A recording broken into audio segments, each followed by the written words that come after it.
Rua Silveira Martins, 1543, bairro Cristo Redentor. Telefone 3228-8595.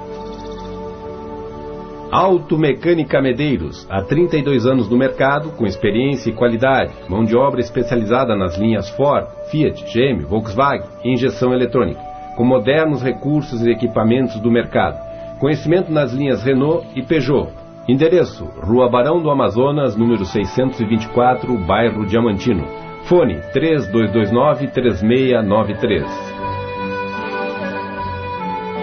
Escola de Teologia Umbandista, oportunizando o conhecimento da nossa religião e a integração crítica e consciente do fenômeno religioso pluralista dentro da Umbanda.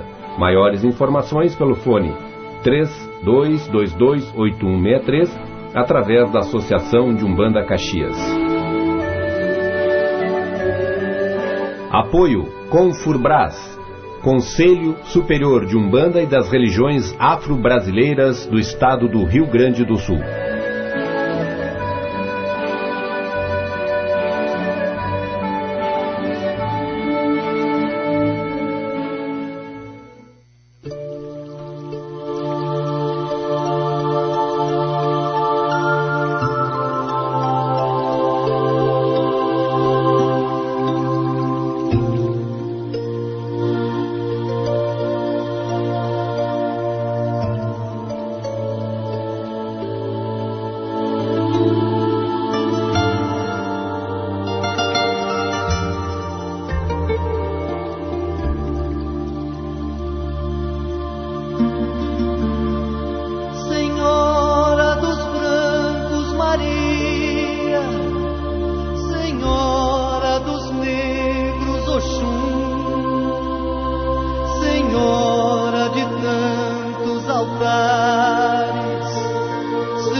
Muito boa noite aos caros ouvintes que a partir de agora passam a nos acompanhar direto dos estúdios da Rádio Difusora Caxiense com o programa Voz da Umbanda. Lembrando a você, caro ouvinte, que os telefones estão à disposição: 3221-2658, 3221-7653. Repetindo, 3221-2658 e 3221-7653. São 20 horas, 31 minutos, 14 graus e 1/10, 78% a umidade relativa do ar. Programa Voz da Umbanda, que você se liga todas as noites de domingo, das 20h20 às 21h30. 9h50, né? Quero dar meu boa noite ao Rubens de Chapanã. Boa noite, seu Diogo. Boa noite aos nossos ouvintes. Boa noite ao nosso convidado dessa noite. Boa noite ao homem de operação lá atrás, tão prestimoso, né? Ao Micael de Xangô, a sua futura esposa, né? Deve ser, já faço votos para isso. E aos nossos ouvintes que, de forma habitual, nas noites de domingo, escutam o nosso programa. Parte numa semana pelos veteraníssimos Saúde Ogum e Rubens de Chapanã, e na outra semana com os neófitos, no modo de dizer, aqueles que estão saindo de uma nova geração ou entrando em uma nova perspectiva dentro da Umbanda, e que certamente serão os nossos rastreadores, serão os nossos seguidores, e que muita coisa boa ainda a Umbanda vai ser gerada em função desses jovens, que é o Marcos e que é o Anael de Odé. Muito bem, eu quero apresentar o nosso convidado de hoje, dando boas-vindas, Felipe do Caboclo Cobra Coral. Boa noite, Felipe. Boa noite, Saúl. Boa noite, pai Rubens. Boa noite, pessoal da operação. A todo o pessoal que está ouvindo, nossos irmãos de religião, de nação, de Umbanda. É um momento muito especial estar aqui, convidado para participar da mesa aqui desse programa que defende muito a nossa religião, a nossa Umbanda tão querida. E no que for possível que eu puder ajudar ou compartilhar um pouquinho do meu conhecimento aí, vai ser de muito bom grado. Vou te perguntar, Felipe, quanto tempo tu está na Umbanda? Eu entrei na casa do Caboclo Sete Flechas, já deve fazer alguma coisa entre 3 anos e meio e 4 anos. E desde lá então frequentando a casa assiduamente, digamos assim, de doação mesmo, aquilo que todos os médiuns deveriam fazer de pelo menos uma vez por semana, estar lá assiduando o tempo inteiro. E muito mais, às vezes, 2, 3, até 4 vezes por semana lá na casa, tentando buscar um pouquinho de conhecimento do pai Rubens e fazendo atendimento, manutenção, limpeza do centro, estando envolvido assim com tudo isso, porque a religião não se faz sozinha, precisa de pessoas, né? E então estamos aí há uns 3 anos e meio, 4 anos aí nessa caminhada. Muito bem. Muito bem. Então esse é o Felipe do Caboclo Cobra Coral, do seu João Caveira, etc., né? Essas entidades que ele trabalha fundamentalmente dentro da Umbanda. E depois nós vamos, evidentemente, pode colaborar com a gente em algumas questões. Estou vendo aqui só, deixa eu só fazer uma colocação que eu achei interessante. Diz assim: a fé do cabaré e a incredibilidade da Igreja Universal. Em Aquirás, que é uma cidade do Ceará, a dona Tarsília Bezerra construiu uma expansão em seu cabaré. Que é muito bem, ela tinha um cabaré, um prostíbulo, um alcouce, um lupanar, seja como for. E estava muito bem, cujas atividades estavam em constante crescimento após a criação de seguro-desemprego para pescadores e vários outros tipos de bolsa. Em resposta, a Igreja Universal local iniciou uma forte campanha para bloquear a expansão, com sessões de oração em suas igrejas, à tarde e à noite, contra a expansão do prostíbulo, que é muito bem, obrigado. Ora, acontece que junto com essa expansão pegou fogo o local e queimou-se todo o cabaré da dona Tarsila, e ela entrou na justiça contra a Igreja Universal, que por causa das rezas deles, pelas súplicas e etc., tinham queimado o local dela. A situação ficou a seguinte: o juiz me disse: eu estou de mãos atadas, eu não sei o que fazer. Por um lado, praticamente uma ateia acredita fortemente nas orações, e por outro lado, os que fizeram as orações não acreditam que ela tenha acontecido, que não seja por causa disso. Tem um caso estranho realmente, né? Eles rezaram veementemente contra a expansão, mas depois não aceitaram. E então o processo contra eles, porque, então, quer dizer, ela acreditou na força das orações, eles não acreditaram na força das orações. essa Igreja Universal. Muito bem. O que te atraiu, Felipe, para a Umbanda? Bom, Saul, na realidade eu tive algumas conquistas na ordem pessoal, física aqui, né? Então consegui realizar alguns sonhos aqui na minha vida, e chegou no momento em que eu olhei para tudo aquilo que eu já tinha buscado, tinha alcançado, mas mesmo assim me faltava alguma coisa. Digo, mas está faltando, o que será que é? Aí começa a pensar, não sei se foi alguém do outro lado que me passou, quem sabe tu vai buscar uma religião. A princípio era muito preconceituoso, meus tempos quando eu era mais novo, tinha um preconceito, eu ouvia falar em Umbanda ou em qualquer coisa relacionada a esse tipo a essa nossa religião, eu corria longe. Aí eu fui buscar alguma coisa, como Rosa Cruz, corri aí, kardecismo, mas nada me atraía. Numa noite minha mãe me convidou para ir na casa do pai Rubens, eu conheci ele como engenheiro Rubens Pinto, não como Rubens Chapanã. E começou, minha esposa, não, vamos. Eu digo, tá, mas para vocês não me incomodar mais, eu vou, mas não me incomode mais. E cheguei na sessão do pai Rubens lá, mas com aquele olhar cético, matemático, né? Eu vou encontrar um furo, eu vou achar alguém, para não me incomodarem mais. Fui numa sessão, não encontrei nada. Fui em outra sessão, não encontrei nada. Digo, mas tem que ter alguma coisa, porque cético, não estava acreditando naquilo. Aí, agora eu vou pegar um só. Num dos médios da casa eu não tirei o olho dele a noite inteira, procurando alguma coisa. E aí ele fez algumas coisas que eu me impressionei, que eu digo, agora, até foi, o que me impressionou foi a questão mesmo, Exu, Omulu. Eu digo, agora eu vou ter que pegar, no final da noite eu vou ter que pegar ele, vou ter que conversar com a médium para ver a respeito disso. Quando eu fui conversar com a médium, não senti cheiro de cachaça, não senti cheiro de charuto, não senti cheiro de nada. Eu digo, não, aqui então tem alguma coisa de fundamento mesmo. Fui convidado para assistir um batizado, fui convidado para entrar na corrente, e aí o processo foi muito acelerado comigo.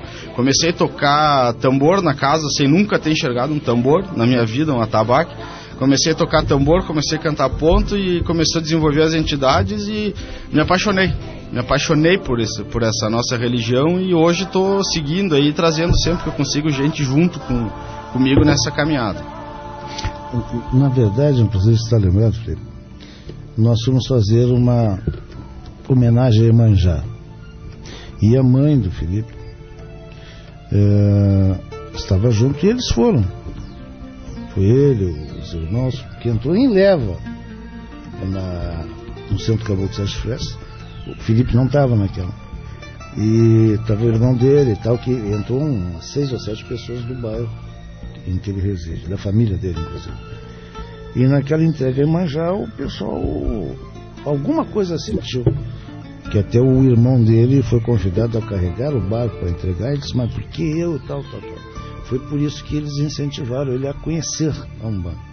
E como ele está dizendo, depois, se você entrar realmente numa religião, numa casa, que eu sempre digo, né, só cansa de repetir isso, mais vale um religioso do que 1000 religiões, mas é aquela afinidade que você tem. E como nós temos médicos que disparam, outros ficam no tempo, o Felipe realmente disparou no tempo.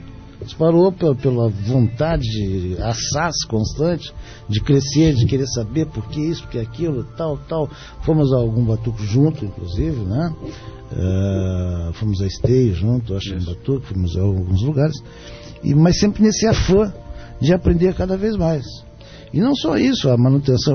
Hoje ele é o presidente da Casa do Caboclo Sete Frestas. Enquanto eu estou encostado, um pouco encostado, ele é o presidente, então tudo passa basicamente pela mão do Felipe.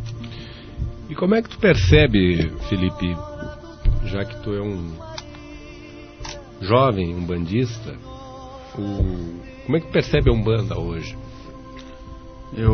Pelo que a gente consegue ver, eu acredito que estamos crescendo, estamos desmistificando muitas coisas, algumas consigo perceber até na questão de entidades, algumas coisas que tempos atrás se faria, hoje já não se faz mais dentro de uma terreira. Isso aproxima muito mais a assistência, deixa de ser uma entidade, deixa de ser uma divindade, digamos assim, para se tornar um amigo de das pessoas que vão buscar um amparo.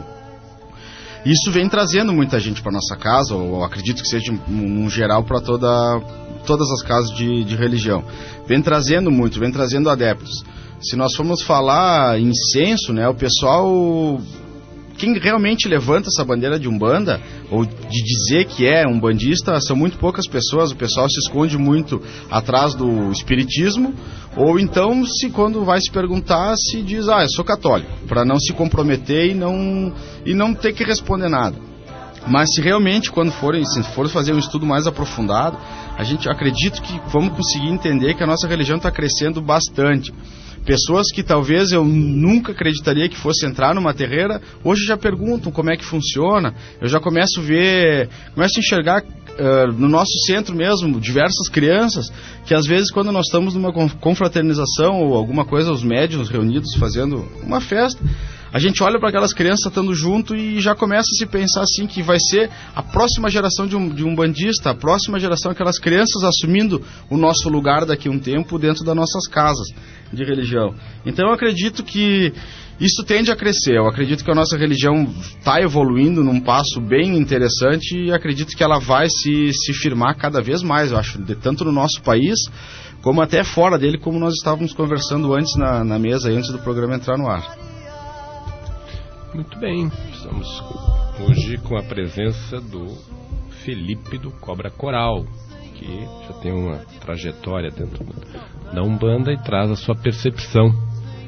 Que a Umbanda parece que cada vez mais é reconhecida no meio como uma religião genuinamente brasileira e que tem muitas contribuições a dar. Até falando sobre isso, Rubens, eu estive junto com o Sérgio Birajara sexta-noite no CASE. E em razão da diretoria do CASE pedir para a Associação de Umbanda Caxias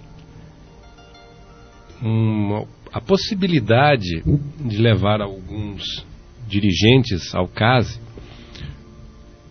para atender ou para palestrar sobre as religiões afro-brasileiras para esses adolescentes que estão lá, né, reclusos nessa instituição, recebendo um atendimento especial, porque houve a manifestação dos próprios adolescentes.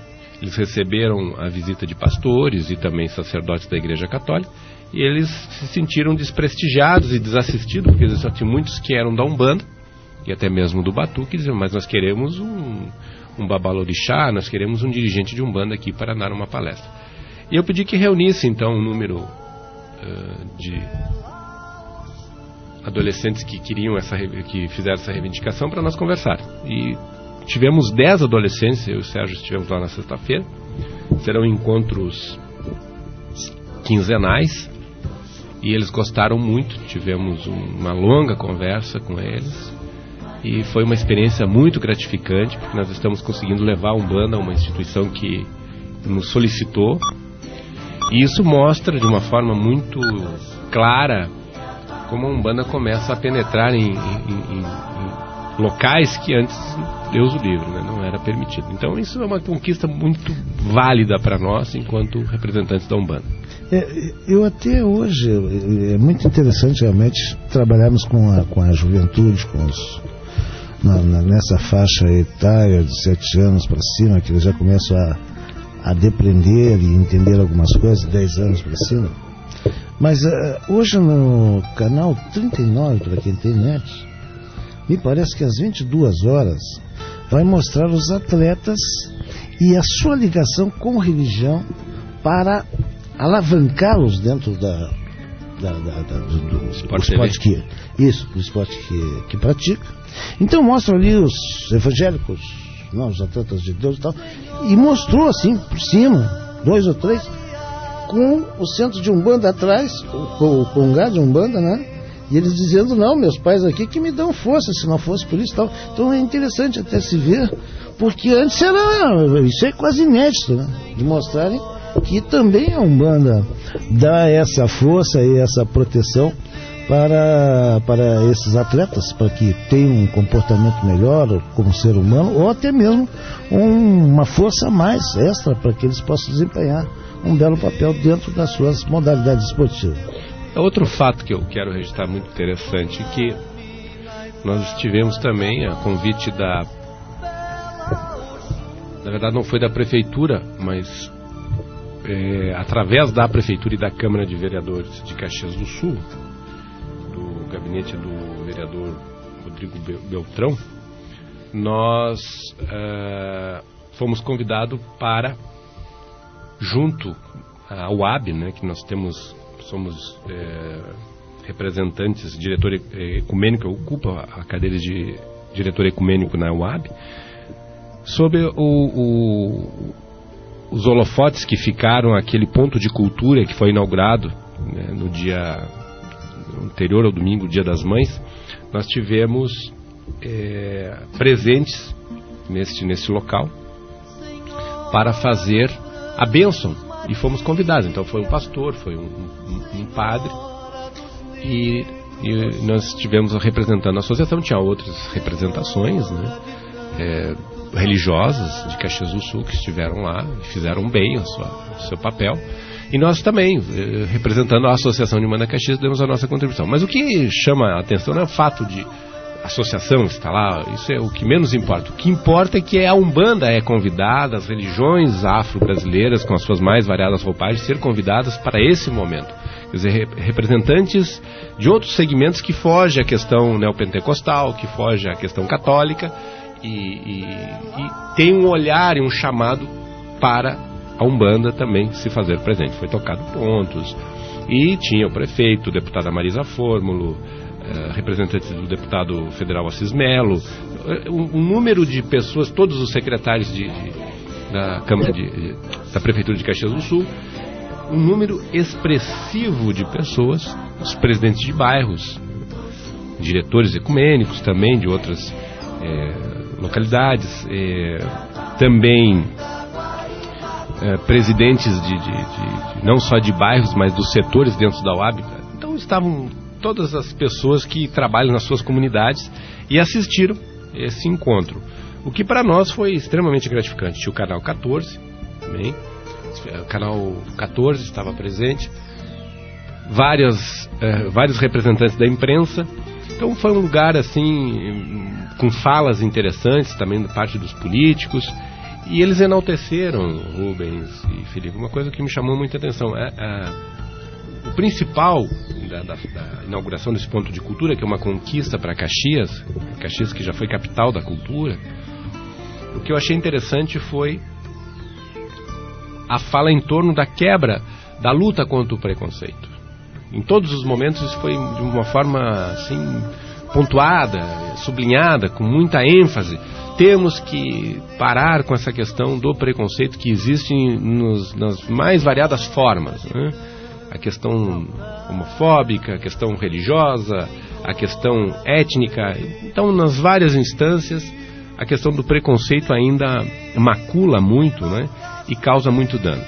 E fazendo uma relação com a nossa prática religiosa, este aumento na qualidade, também na visibilidade que tu falas, Felipe, me parece que de forma gradual, mas bem firme, a passos, diria assim, até largos, mas firmes, nós estamos conseguindo dar mais visibilidade à Umbanda e ser convocado para momentos importantes junto à sociedade.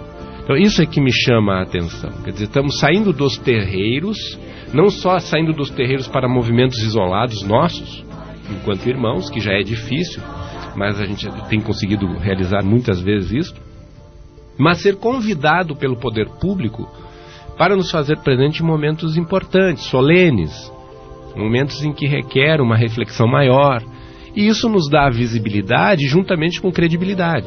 Quer dizer, é importante ter representantes da Umbanda, já que a Umbanda tenha um movimento forte em Caxias do Sul.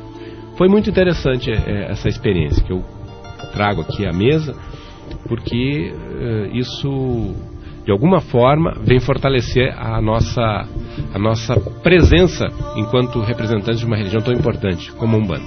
Também na Universidade de Caxias do Sul eu estive num sábado de manhã e fui convidado pela Escola Cristóvão de Mendonça para falar aos professores que estão se formando, né? Magistério, porque a dúvida, e aí é importante até que vocês participem, é a formulação que eles fizeram. Como ensinar as crianças sobre a Umbanda? Como levar para dentro da escola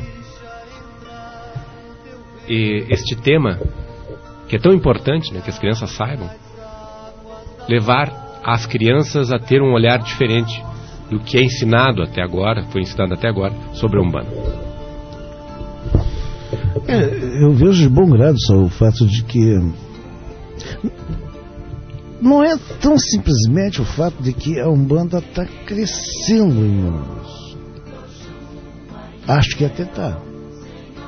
Os censos ficam muito dúbios, etc. É difícil você afirmar. Mas eu acho que o preconceito contra a Umbanda decaiu bastante.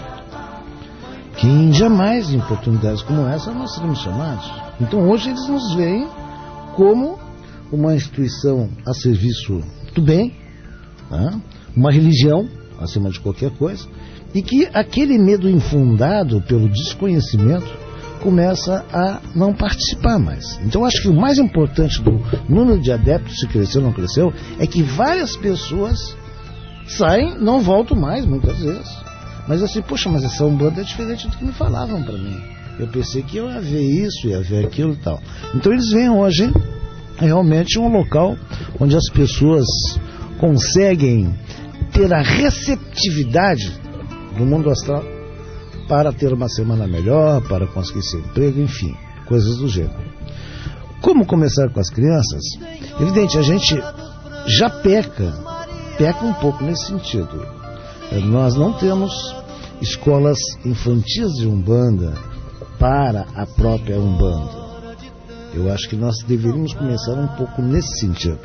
As nossas crianças, com idade até um pouco tenras, como sejam, mas já começar a aprender não só aquilo que eles veem no dia a dia, quando vão com o pai, na sessão e tal, mas já incutir isso como uma forma de entendimento futuro para a sua opção de casar na Umbanda, se não casar na Umbanda, para defender.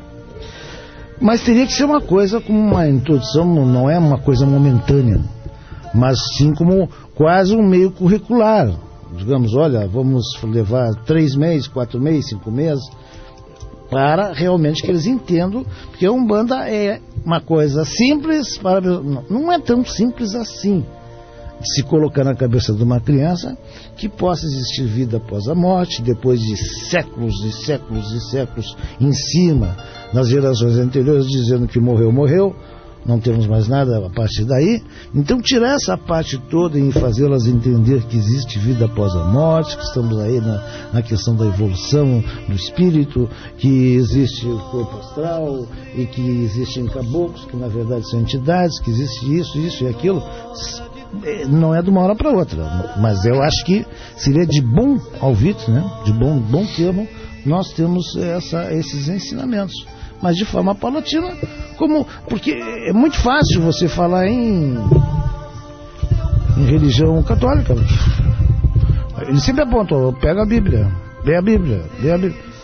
Nós não temos uma Bíblia nesse sentido, então nós mesmos temos que ser a Bíblia viva nesse momento, para passar para essas crianças de uma forma mais ou menos homogênea, que o fato de sermos muito heterogêneos pode levar realmente a muitos choques no sentido de não entendimento das crianças, mas de uma forma homogênea, curricular inclusive, que nós pudéssemos passar a essas crianças.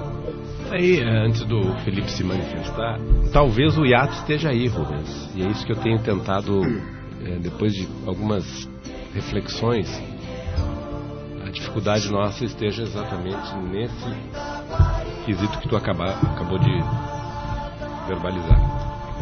A Igreja Católica se utiliza da Bíblia, os evangélicos se utilizam da Bíblia, e o umbandista se recusa a fazer uma leitura da Bíblia.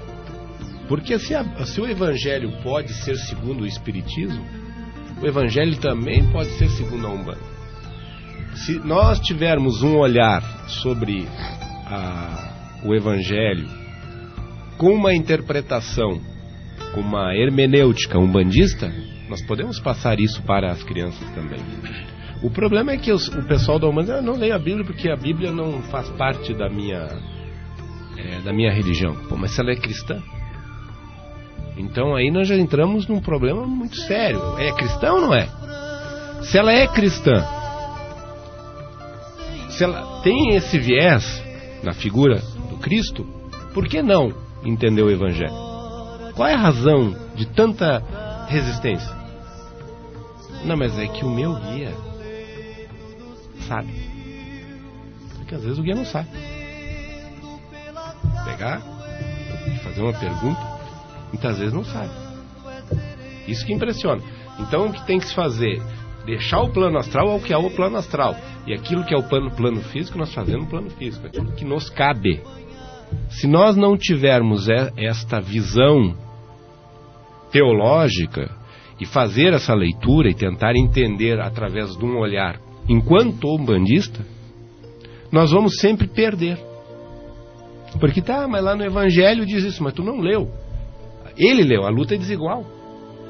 E aí ele interpreta como ele quer. Porque tu não leu, tu não sabe se ele está dizendo a verdade. Ou ele está interpretando de forma equivocada. Em Daniel capítulo 3, versículo 2 diz: aqueles que não tiverem fé padecerão. E na fé do Senhor... Tá, mas espera aí, isso aí cabe para quem? Não, cabe para nós também. No entanto, nós somos taxados como anti-evangélicos, adeptos das escrituras evangélicas. É um erro. Então pega assim, faz uma pesquisa. Quantos dirigentes de Umbanda se debruçam sobre o Novo Testamento? Não quero nem falar do Velho. Mas todos têm a imagem de Jesus. E aí?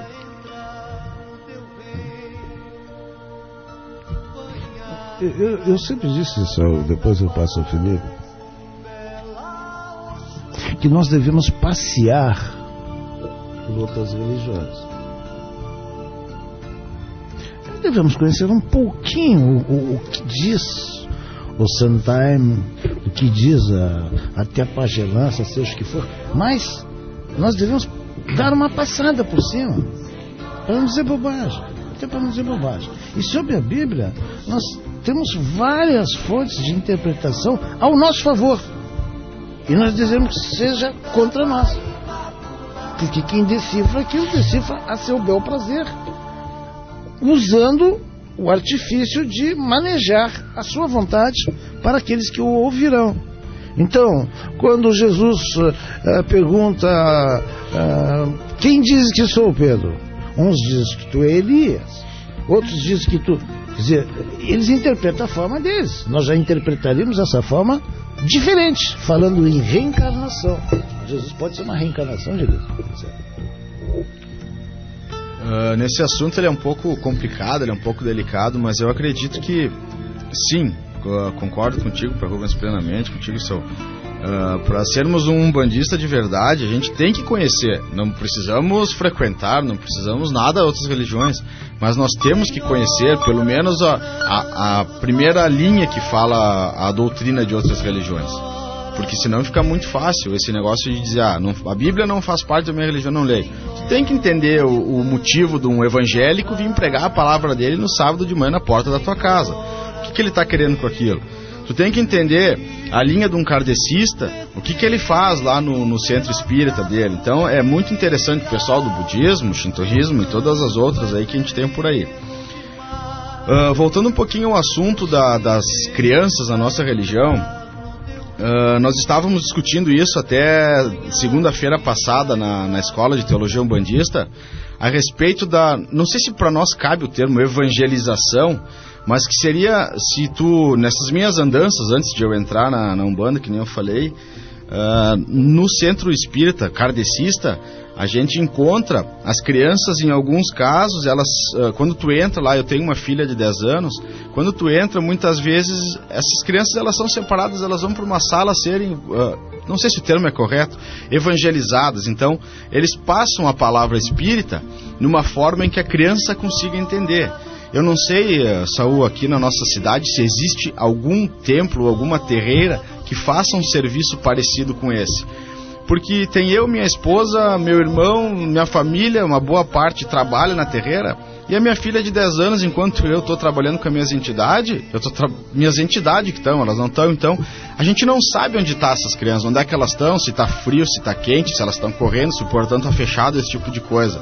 Eu não sei se não seria interessante se pensar num projeto para terreira. Eu sei que já tem alguma coisa no programa Mojubá, eu acho alguma coisa assim no Ministério da Cultura, mas de ter uma pessoa dentro do centro em que pega essas crianças e transmita essa nossa palavra, essa nossa umbanda, de uma forma que as crianças consigam entender, mostra a mágica que é nessa nossa religião, a mágica que os caboclos fazem, a mágica dos pretos velhos, de uma forma lúdica, em que a criança entenda aquilo que está acontecendo, e não vendo o pai ou a mãe dela lá trabalhando com um caboclo, que a minha sabe o nome do meu caboclo, sabe as entidades e tal, mas às vezes tem criança um pouquinho menor que não sabe nem o que está se passando, mas toda semana, toda sexta-feira está lá.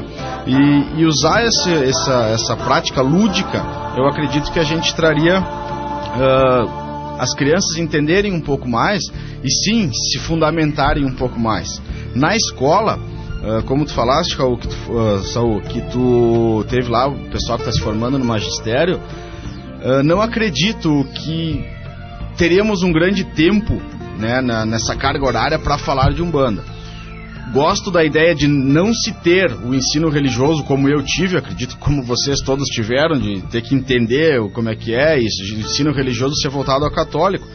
Mas acredito que uma coisa interessante seria nós termos o ensino religioso. Bom, quantas aulas de ensino religioso nós vamos ter no decorrer do ano? Tantas aulas. Então 2 aulas nós vamos falar assim do cristianismo, 2 aulas assim vamos falar de Umbanda, 2 aulas vamos falar desse pessoal do evangelho, da igreja não sei o quê, e ensinarmos religião, não uma religião, para que essas crianças, quando tiverem idade de se governar, digamos assim, e souber o caminho que quer, já conheça um pouco de cada coisa. Não, o caminho que mais me atrai, que mais eu acho que eu consigo me focar é esse aqui. Então, abrir o leque de opções já desde criança nesse chamado ensino religioso. Muito bem. Você está sintonizado no dial 1250, programa Voz da Umbanda. Você pode ligar os telefones 3221-2658 e 3221-7653. São 21 horas, 4 minutos, 14 graus e 1 décimo, 95% da umidade relativa do ar. Eu vou pedir então para colocar, em homenagem à minha digníssima esposa que esteve de aniversário no dia 22. Parabéns, mãe. Parabéns. Então, uma prece na voz do Calabró, né? Calabró que trabalhou muitos anos aqui nessa emissora e gravou conosco o CD Preces Umbandistas. Então, a faixa número 9 de Iemanjá é uma prece belíssima, então dedico a minha esposa Tânia de Iemanjá. Eles estão pedindo ali, tudo ok? Então vamos lá. Prece a Iemanjá.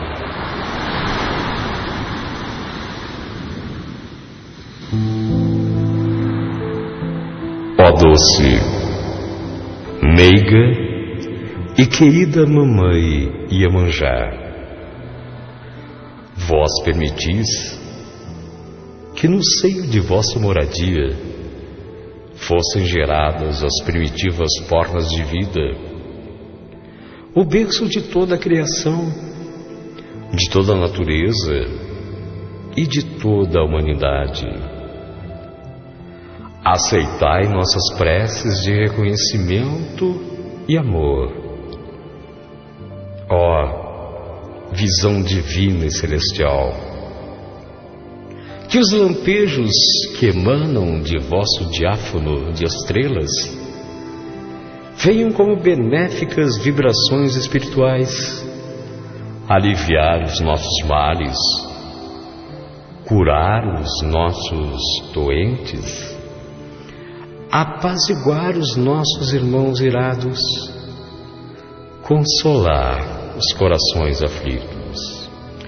Que as flores e oferendas que depositamos em vosso tapete sagrado sejam por nós aceitas, e quando entramos nas águas para ofertá-las, sejam as ondas do mar portadoras de vossos fluidos divinos. Fazei, Senhora Rainha das Águas, com que a espuma das ondas, em sua alvura imaculada, traga-nos a esperança de Oxalá. Limpe os nossos corações de todas as maldades e malquerências. Que os nossos corpos, tocados por vossas águas sagradas, libertem-se em cada onda que passa de todos os males materiais e espirituais.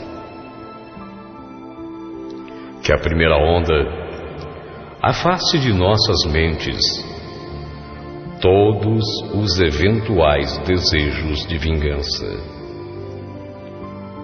Que a segunda lave nossos corações e nosso espírito, para que não nos atinjam a infâmias e malquerências de nossos desafetos.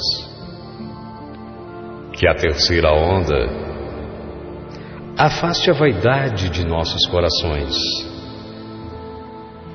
Que a quarta lave nosso corpo de todos os males e doenças físicas, para que sadios possamos prosseguir. Que a quinta onda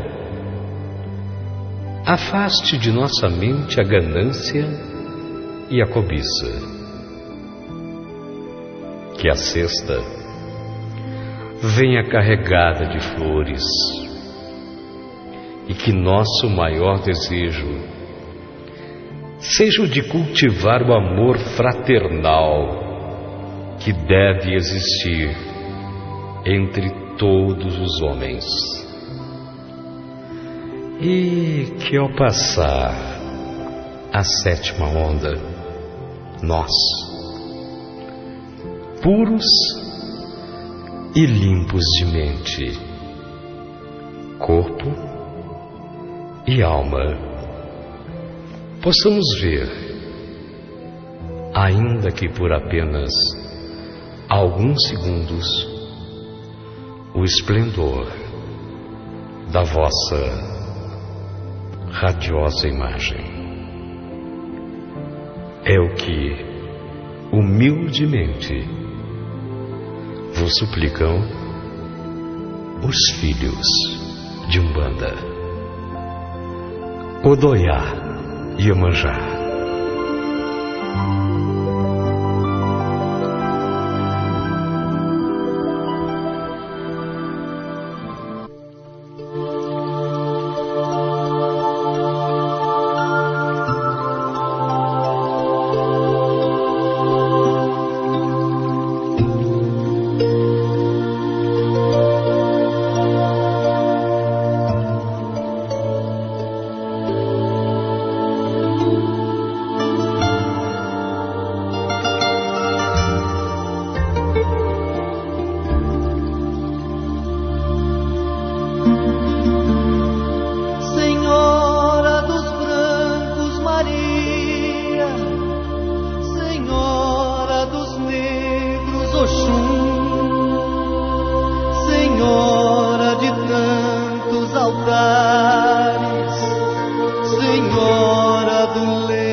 Muito bem, estamos de volta depois das homenagens e eu recebo aqui Rubens e Felipe.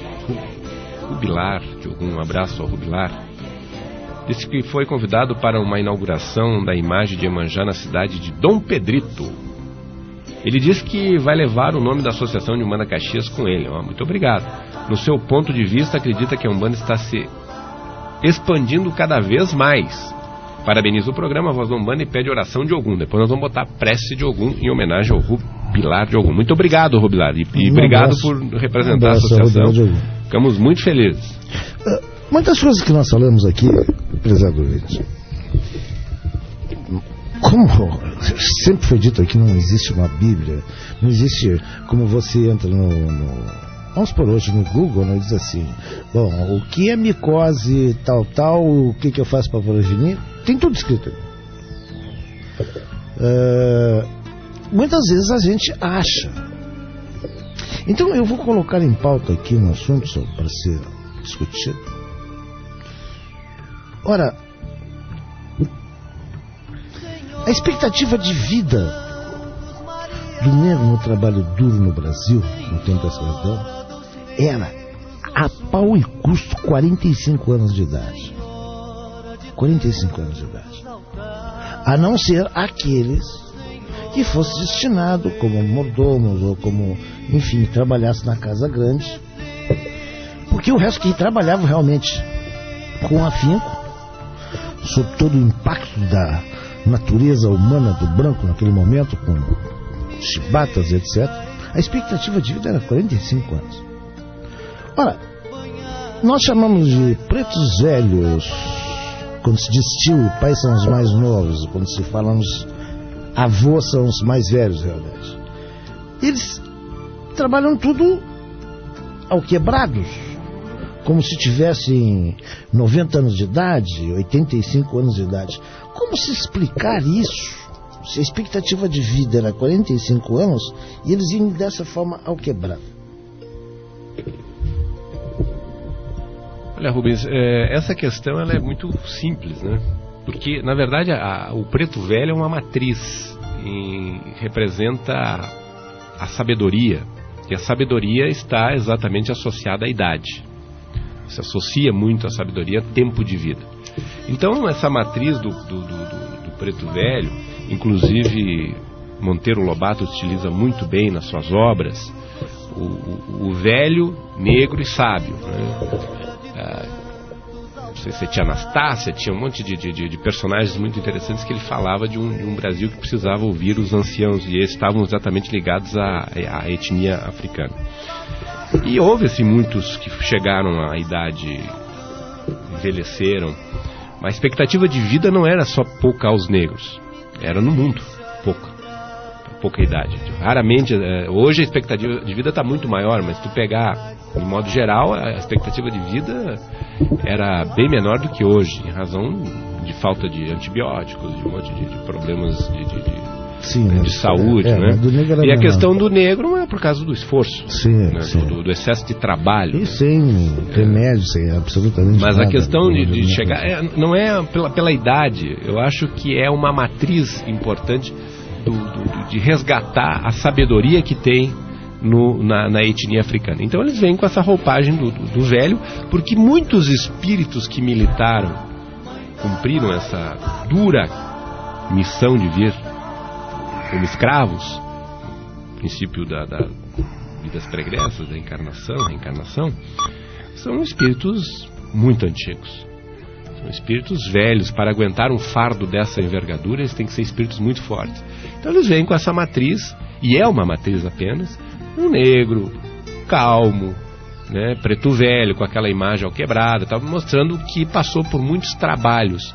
Porque a questão de eles terem vivido 45 anos, tem muita gente que não fez o que eles fez em 200. Então eles têm um porquê no plano astral para representar essa questão cronológica. Pela sua sapiência, por tudo. É simbólico. Tu já viu um preto velho trabalhar de pé? Já. Já. Eu também já vi. Eu tinha um famoso chamado Kenguele, daí vem Kenguele, Xangô. Isso é um preto velho, Kenguele, né? Que ele trabalhava ereto. Ele dizia, não havia necessidade de ele se quebrar, que ele tinha morrido com 42 anos de idade e tal, e ele se apresentava dessa forma, se apresentava bem. Claro que nós temos que fazer uma ligação com Omulu. Eles são muito ligados à vibração de Omulu. Então trabalha nesse chakra cervical aqui, que dá a eles essa tendência à flexão, né? Mesmo tendo pouca idade. Mas faz parte da própria matriz, como tu falou, né? Outra coisa, é possível um Exu trabalhar no meio de caboclos, Felipe? Olha, eu acho que não tem muito. Primeiro temos que desmistificar um pouco tudo que a gente escuta falar. Eu acho que sim, porque no fundo, eu acredito que se a busca da nossa Umbanda é caridade, a busca do bem, não tem por que não. Não é comum, mas eu acho que não necessariamente seja impossível um caboclo, um Exu trabalhar no meio de um caboclo. Assim como a gente sabe que tem preto velho que trabalha junto com o Exu, né? Então eu acredito que não seja. Minha opinião, eu acho que não seja impossível. Eu não me lembro de ter visto ainda, mas eu acho que não é assim uma quizila entre eles. Em absoluto, até porque tu pode trabalhar com as 3 linhas junto, 4, 5 linhas junto, 7 linhas de Umbanda, tu pode trabalhar ao mesmo tempo, que não cria nenhum impasse dentro do campo vibratório. Se a busca é a mesma, né? A busca é a mesma. Eu estava uma vez, inclusive, acho natural, nós fazemos esse preconceito aí, nosso preconceito interior. E era uma festa de... Tinha uma senhora que tinha problemas nas cadeiras, nas juntas, ela estava mal. E era uma gira de preto velho. E um camarada que era meu amigo, depois ele me contou, ele disse: pai, eu comecei a sentir uma presença muito forte, não era a presença de um preto velho. E aquilo veio forte, e se manifestou. Onde era o Exu Marabô, né?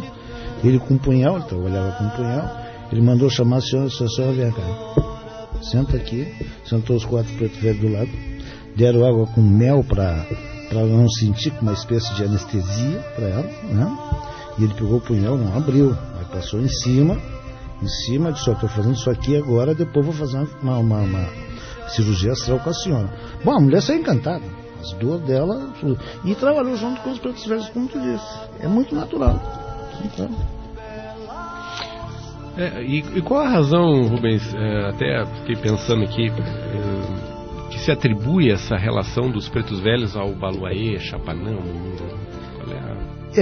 Se tu pegar, vamos até os novos, os neo-umbandistas, né, que ele faz, eles chamam de, como é que eles chamam a linha dos pretos velhos? Das almas.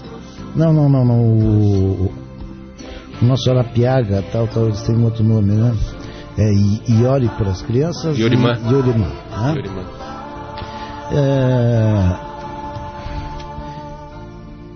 Essa relação do Chapanã, do Omulu, com os pretos velhos, não sei de onde vem. Eu, particularmente, não sei de onde vem. Mas sei que tem muita relação. Muitos pretos velhos falaram, mas tem pretos velhos. É como se fosse o general, todo sob a coordenação do Obaluê. Mas tem os pretos velhos de Iemanjá, de Ogum, cada um apresentando um aspecto diferente no que tange a questão daqueles que são só curandeiro, dos que são mirongueiro, daqueles que são das almas, né? Trabalham só com linha de almas, de Oxum, enfim, de Xangô. Mas por que essa atribuição realmente para o Baluaê, eu não sei. Mas por essa questão de estar ligado a essa vibração, é que nesse chakra que é trabalhado aqui, eles têm essa espécie de curvatura. Até o próprio Baluaê, muitas vezes o Mulu, né, quando se manifesta, ou o Chapanã, pela sua roupagem, dependendo de como for, ele se encurva um pouco. Né? Até porque nós fizermos uma questões lógicas, né? Existem caboclos de todos os orixás presentes nos terreiros, né? Existem Exus de todos os orixás presentes nos terreiros. Não poderia ser diferente com os pretos velhos, né? É a mesma coisa que falam que os Exus, na maior quantidade numérica, falando numericamente, pertence à linha de Ogum. Não sei, né? Isso eu ouvi, mas é o tal dito. É o dito que se repete, mas não se questiona. Mas por quê? Qual a razão disto, né? Porque o Exu, as maiores quantidade de entidades de linha de Exu pertencem às falanges de Ogum. Me parece que isso meio reprisa algumas coisas do candomblé. O candomblé, então, coloca como um companheiro de Exu, né, um grande companheiro, irmão, muitas vezes até em algumas nações eu já vi Babaloxazé que são gêmeos, Ogum e Exu, né, muito parceiros, muitos amigos. Então, vendo para a Umbanda, segue o mesmo princípio. A linha de Ogum é que possui mais Exus.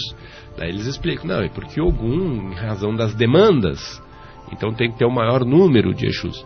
Mas são explicações, né? É importante se questionar essas verdades, essas ditas verdades, e ver realmente aonde chegamos. É esse o grande problema, são como dirigentes, é que tu chega até um determinado ponto, tu não tem mais para apelar para entidade nenhuma, a fim de esclarecer. Eu sempre digo assim, ó, quando eu estou com uma entidade que realmente marcante, que eu sei que eu posso extrair alguma coisa interessante, eu procuro, e assim eu aprendi, a chegar perto dela e dizer, vem cá, meu irmão, por que é assim? Uma vez, né? Uma coisa lógica e óbvia. Eu estava ao lado de um Exu, que inclusive pertence a um participante dessa mesa, e ele me disse, você tem umas frescuras que eu não entendo. Porra, se nós gostamos do quente, por que vocês deixam esfriar as coisas para não servir? O dendê não corre mais quando ele está quente, ele não fica menos viscoso. Então porque tem que servir uma coisa para mim, tem que ser fria. Não, eu gosto quente, pode servir quente. Isso nunca mais esqueci de uma entidade que me falou isso para mim. Sabe, Pai Rubens, Pai Saul, que muito do que eu aprendi nessa minha curta caminhada aí na religião foi que em algumas oportunidades eu e algumas pessoas junto comigo, de tanto estar no meu início dentro da terreira, aprendendo, limpando, fazendo alguma outra coisa, em algumas oportunidades de estar com algumas entidades como um Exu ou como um caboclo, mas mais como um Exu. Esse Exu ele vem para fazer o trabalho dele e depois a gente começa a questionar algumas coisas para essa entidade. E esse começo de questionamento, quando a gente viu, a gente já está 2 horas conversando com a entidade, e ela respondendo e esclarecendo e elucidando muitas coisas, muitas dúvidas que todo mundo tem quando começa nessa caminhada. E as minhas dúvidas de começo, eu ainda me lembro delas, porque faz pouco tempo, mas são coisas assim que tu começa a perguntar e a entidade começa a te esclarecer. Vale muito mais tu tá de repente sentado ou tu tá conversando fora de uma sessão com uma entidade, tu aprende muito mais do que lendo uma pilha de livros às vezes e escutando palestras e assim por diante. Verdade. Que livro tu recomendaria, Saul? Realmente eu me acomodei em muitas coisas na minha vida. Na questão de leitura, realmente me acomodei porque eu sempre busco algo a mais que me preencha. Então um livro sobre orixás, para mim tem que ter alguma coisa que realmente compunha um melhor aspecto do meu conhecimento e tal. Livro de Umbanda faz muito tempo que eu não leio, mas tu tem lido alguns livros de Umbanda bastante interessantes. Que livro tu recomenda pro Felipe? Tem que ver o que ele leu, né? Mas a gente pode ver depois em off, eu posso dar umas dicas para ele. Vamos colocar a faixa 1 e a 2, homenagear aqui o Rubilar de Ogum, que é um caro ouvinte assíduo do programa, e vai para Dom Pedrito. Então, desejar uma boa viagem sobre os auspícios, tanto de a faixa 1 e a 2, vamos deixar direto, Exu e Ogum, homenagear o Rubilar. Oração a Exu.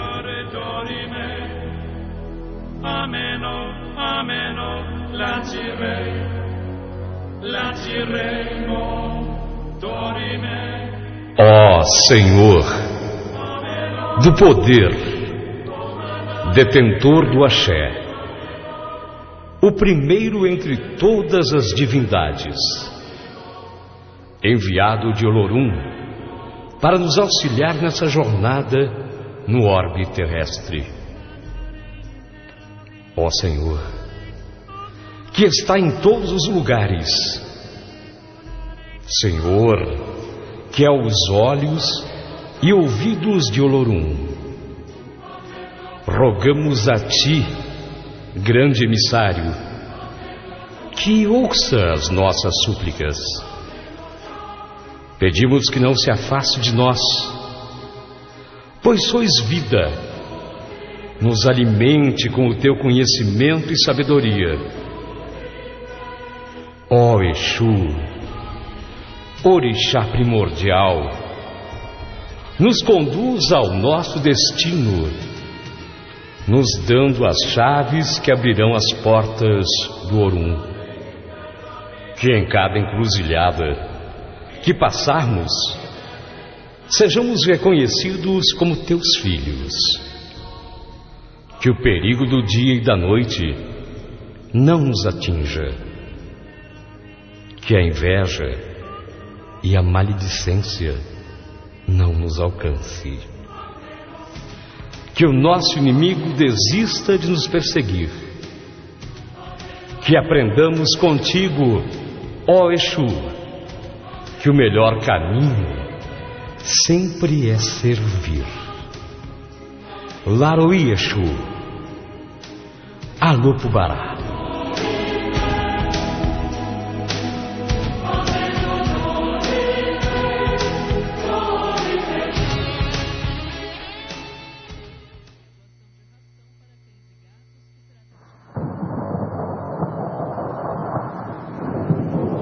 Oração a Ogum.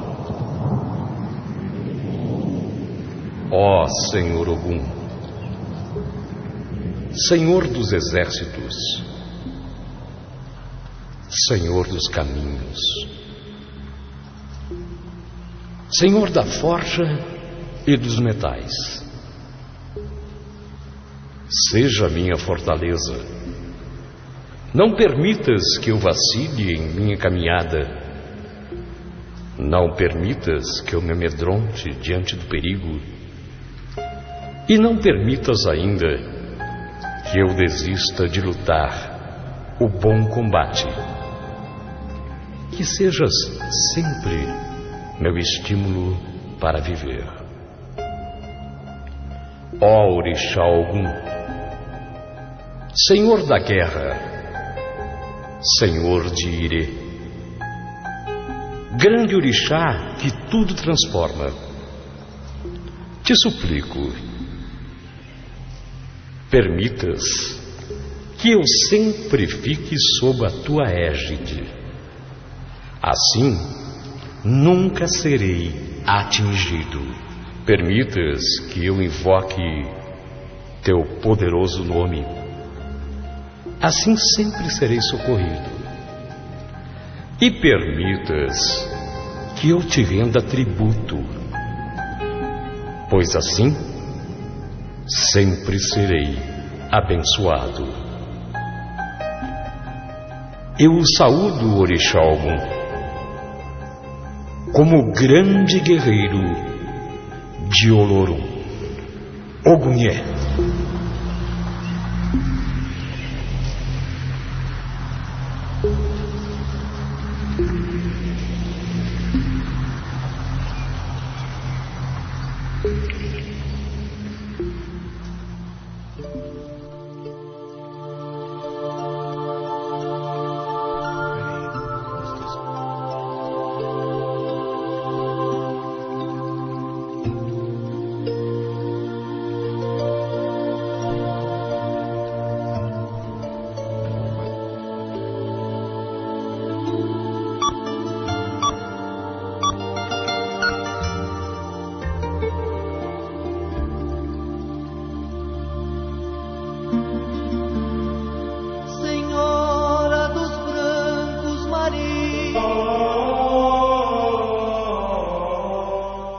Prece a Xangô.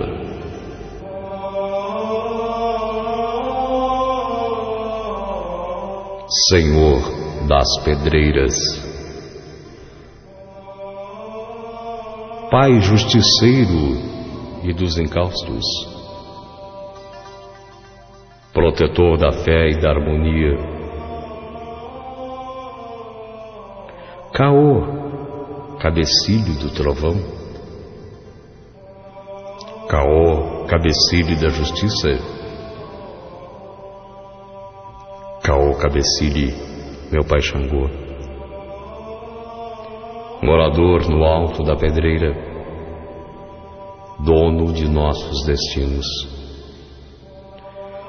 Livrai-nos de todos os males, de todos os inimigos visíveis e invisíveis, hoje e sempre.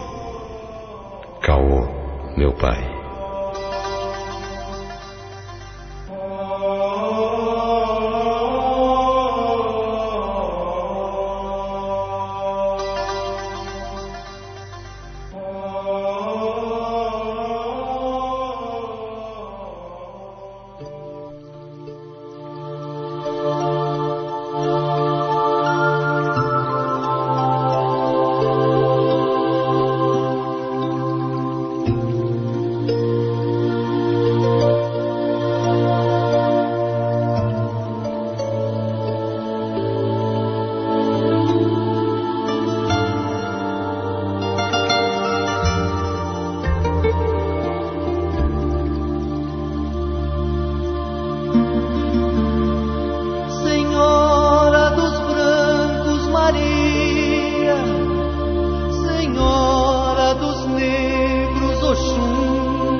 Estamos de volta, já atendemos a Maria que pediu prece de Xangô, então obrigado por ter ligado. Nós estamos aqui nos estúdios da Rádio Difusora, são 21 horas e 33 minutos, 13 graus, a temperatura começa a cair de uma forma terrível e 9 décimos, 71% a umidade relativa do ar.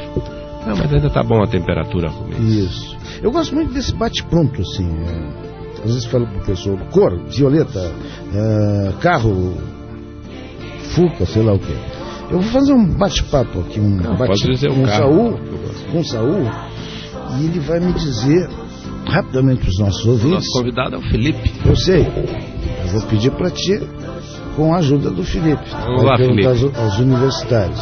Não, pode ser para os dois. Não, até para os dois. Quando eu falo, esse tempo nós falamos de nenhuma linha, nenhuma palavra, não é linha, definir o orixá.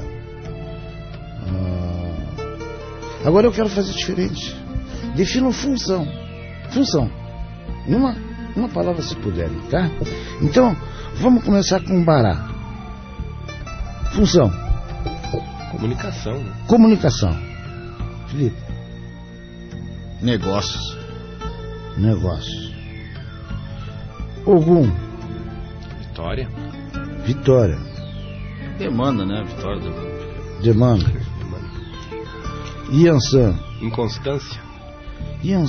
Inconstância. É porque ela só é constante na sua inconstância. Só é constante. Motivadora de fé, eu acredito nisso. Motivadora. Xangô.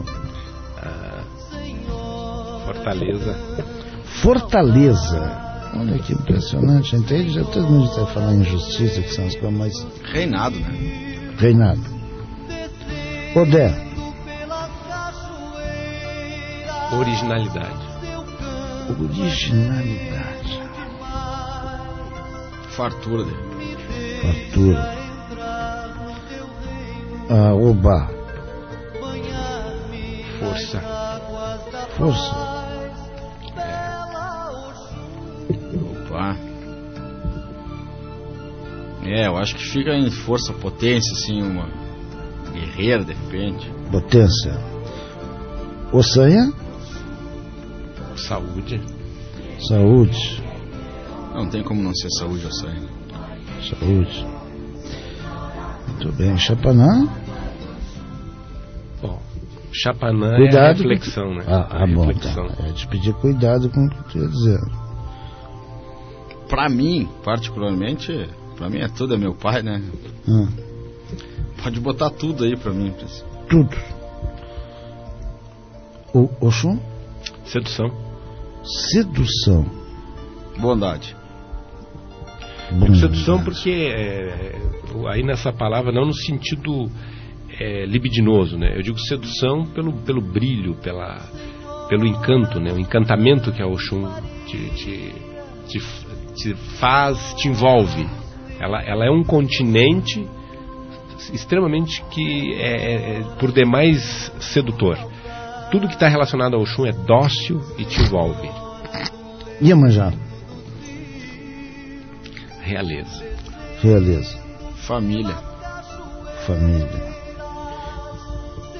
Oxalá.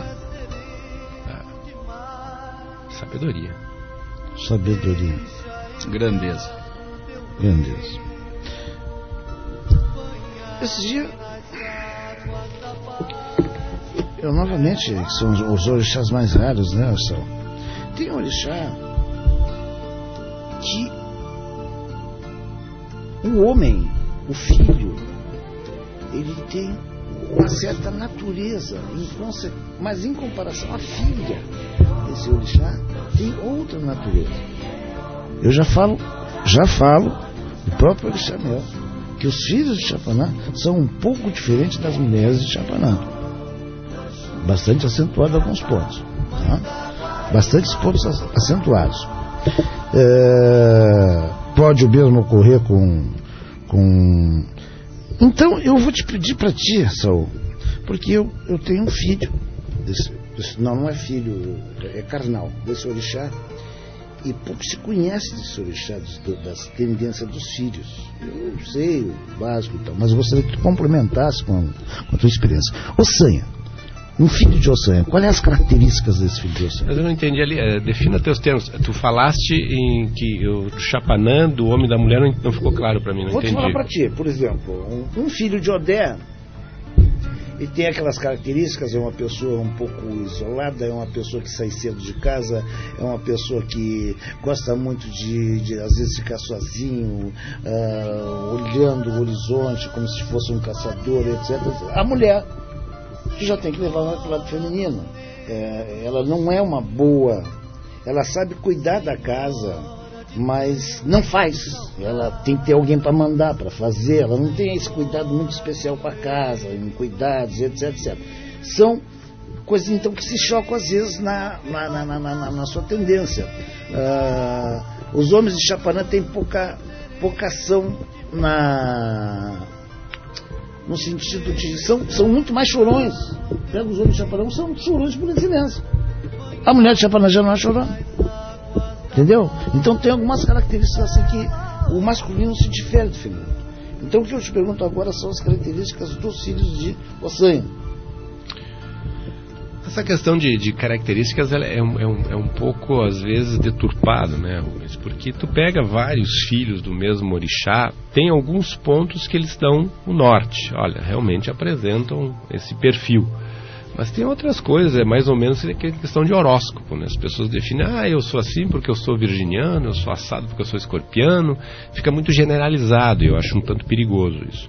Agora, quando chega-se na essência do arquétipo, aí tem algumas coisas que elas são verídicas, elas se observa nos filhos o comportamento generalizado em todos os filhos daquele orixá. Por exemplo, é difícil tu não conceber no filho de Xangô a explosão. É difícil. Se a pessoa que é de Xangô for dócil, tem alguma coisa errada. Homem e mulher. Tranquilo. O timbre de voz acima da média. É um timbre de voz encorpado, robusto. Falam alto. Né? O movimento ocular muito rápido. Muito que se diz que é guloso. Então tem esses detalhes na chegada, tu observas, opa, alguma coisa tem do cara aí, né? Tu pega, por exemplo, o filho de Iemanjá, ele tem um olhar a gente diz de peixe, né? Aquele olhar que não revela, ele é um olhar morto, aquele olhar que te olha e não diz nada, ele é um vidro que é opaco, ele não é revelador, não tem virilidade, não apresenta no início uma sedução, ele é opaco. Mas o pensamento é um pensamento muito rápido. Ele te olha, tu diz, ele nem está me olhando, mas ele está te observando. Porque tem como se fosse um Ray-Ban. O Iemanjá tem essa característica. E o fato de ser rotineiro, eles são extremamente rotineiros, tudo tem que ser repetido. O mar é rotineiro, o mar é, de alguma maneira, ele se repete nas suas... A não ser quando acontece os maremotos. De via de regra, tu sabe que tem aquele comportamento diário. E aí são aspectos muito... O filho de Chapanã, tu vê logo, porque ele... eu quero dizer, o vê logo, depois de muita reflexão em cima. O vê logo é isso, não é ver e todo mundo chegar a um consenso. Pela a sua questão cromática, o seu modo de se vestir, é todo desconexo. Ele não tem uma harmonia no trajar, ele tem um detalhe sempre que está meio fora, né? Ele não, olha, é meio que via de regra isso aí. O queixume, como tu falou, aquela coisa do... Mas um pensamento muito aprofundado, um pensamento que é uma broca que perfura, a gente diz broca como se faz no pré-sal, né? Aquela coisa que tem que ir longe. Uma reflexão muito apurada, com muita sapiência. A questão do Ossanha,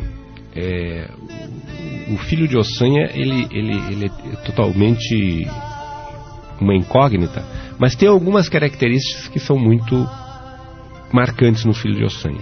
Por exemplo, a inteligência do filho de Ossanha originalmente ela é incomum. Ela é uma inteligência científica, é uma mente pesquisadora, uma mente que ela é arguta na pesquisa, no saber, na busca do saber.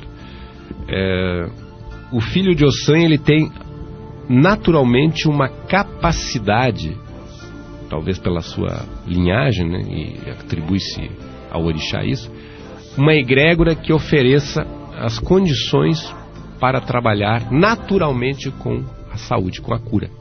Na presença. Tu vai lá no hospital, tu está acamado, vem o filho de Ossanha legítimo, ele causa uma reação no teu estado imunológico. Digo, internamente, no teu estado, parece que as células, o teu organismo reage à presença do Ossanha. E aí, em qualquer segmento, qualquer campo da área da saúde, eles podem se dar muito bem. Mas essa questão da mente do filho de Ossanha, ela é muito original também, assim como o filho de Odé. E eles são extremamente bravos, são extremamente agressivos. São um orixá que aparenta ser calmo, mas não é um orixá que ele pode se tornar violento. Inclusive, há muitas no candomblé dificuldades de identificar quem é do Ossanha e quem é do Ogum, porque ele tem essa coisa dura, sobretudo a mulher. A mulher é muito mais dura do que o homem, a mulher de Ossanha. Então são aspectos que tu vai com o tempo computando, mas esse perfil... Eu recebo assim muitas pessoas e é ruim, porque não é querer saber mais que eu jamais. Eu até recomendo que as pessoas procurem mais casas para jogar. Mas às vezes as pessoas veem e dizem, eu sou filha de fulano, mas tu não vê sinal nenhum. Nenhum que possa dizer pelo menos, dê um. É que nem, por exemplo, o Rubens chega aqui e me dizer que ele é do Bará, vamos supor. Mas eu não vejo um sinal do Bará nele. Não vejo no comportamento, na fala. Vai buscando, vai dizendo. Inclusive, existiu através de uma pesquisa antropológica, não a psicanálise já dizia, mas agora os antropólogos estão usando, Felipe e Rubens, que a identificação dos nossos orixás se dá inconscientemente já no primeiro contato. Então é assim, o Rubens chega, eu não conheço o Rubens, nós já se conhecemos, os orixás já se conhecem, e tu recebe por intuição esse cara, mas às vezes tu macula a informação, não, mas não pode, vem a razão e tira. E tira verdade. A informação correta. É muito bom que tu falou sobre o Ossanha, porque eu estava com uma pessoa que tinha toda a característica de Yansan. Brabo, extremo, Pô, depois tinha o Ossanha.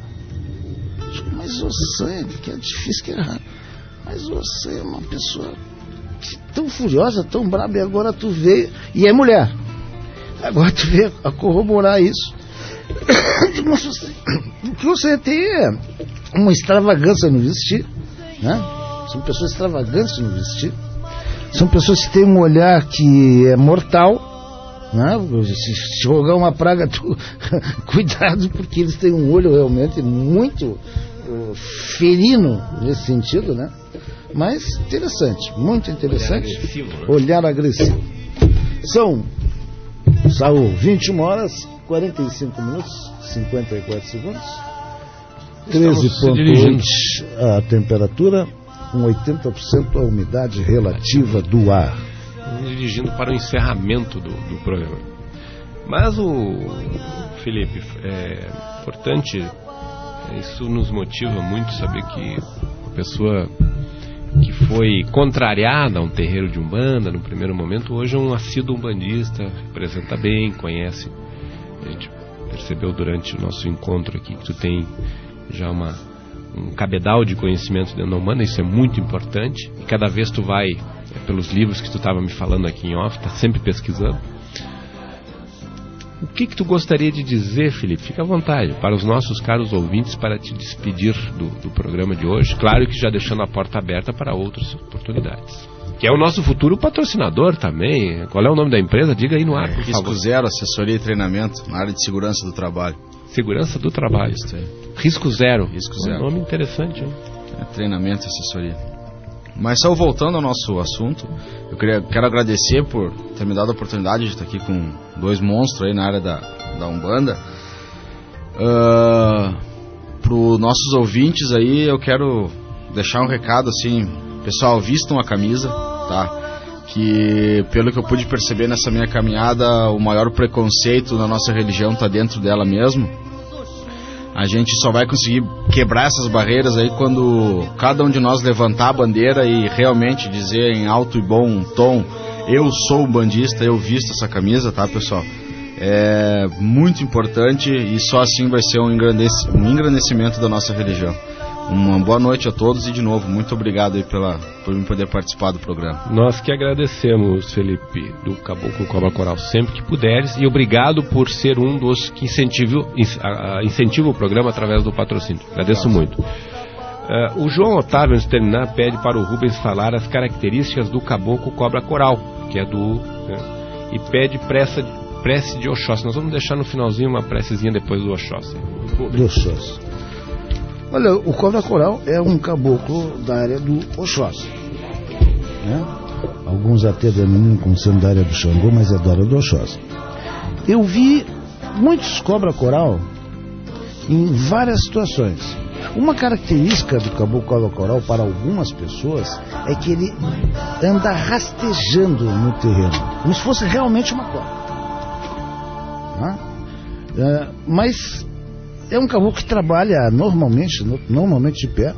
É um caboclo que tem muita afinidade com o rompe-mato, caboclo rompe-mato. Eles têm uma afinidade muito grande. E é um caboclo de uma grande força, né? A gente poderia estabelecer aqui, usa bastante cura através de um tipo um copo em que ele coloca mel, coloca arruda. Ele trabalha muito com cura, o caboclo Cobra Coral. Então é um caboclo que nós poderíamos estender um pouco mais, mas pelo visto aqui deixamos assim. Mas é um caboclo de bastante segurança e tem uma grande afinidade com o caboclo rompe-mato e outros caboclos da área. Eu quero, por outro lado, dar um grande abraço no João Otávio e me despedir dos nossos queridos ouvintes, falando exatamente aquilo que o Felipe disse, né? Nós temos que realmente empunhar a bandeira, nós temos que nos conscientizar que estamos numa religião essa religião só tem me dado alegrias. E nós temos na vida alguns motivos para viver. E um dos motivos que eu tenho para viver é o fato de ser umbandista.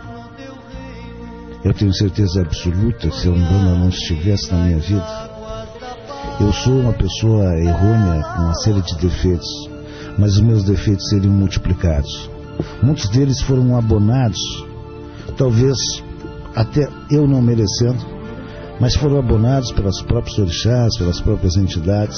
Eu errei muito e ainda vou errar, mas quero estar sempre com a luz emanada do grande mundo astral. Então, meu agô, povo de nação, meu boa noite e meu saravá ao povo de Umbanda, e um abraço ao grande mestre, uma pessoa que me incentivou muito ao conhecimento, que é o Saúl de Ogum. Eu te diria que 98% é meu aprendizado, mas 2% é ele que me passou. Ele achou que ia ser o contrário. O Felipe realmente que é uma pessoa que extremamente dedicada. É uma pessoa que, se você quiser, for fazer um trabalho lá em casa, posso ir, posso ver como é que faz. Bah, eu vou fazer um trabalho para o bar lá. Posso ir, posso ver como é que faz. Então, qualquer trabalho de nação nesse sentido, ele sabe tudo.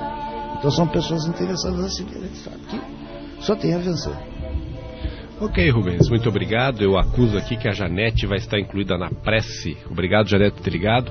De Oxóssi, que nós vamos oferecer ao nosso caro ouvinte que nos ligou anteriormente.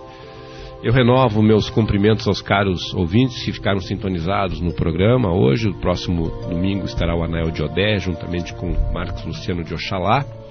Eu renovo minhas saudações à minha esposa que esteve de aniversário, Tânia de Emanjá, a minha digníssima sogra Dona Olívia, que está aí também, visitando a filha, e a todos e a todas que ficaram sintonizados. Desejo uma boa noite, um bom início de semana, e até domingo que vem com mais um programa A Voz da Umbanda. Prece a Oxóssi.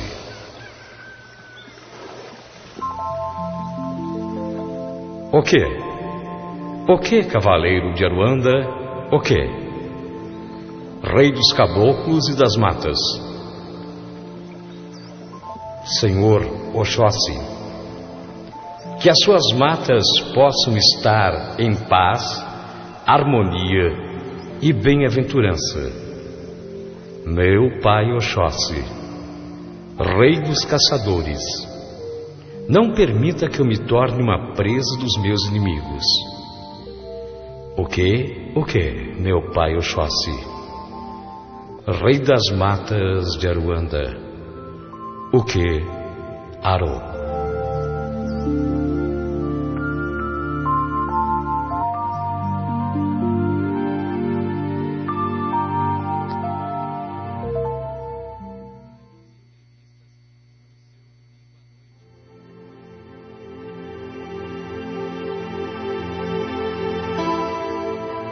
Prece a Obaluayê.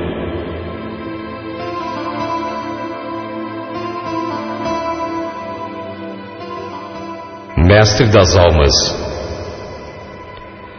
meu corpo está enfermo, minha alma está abalada, minha alma está imersa na amargura.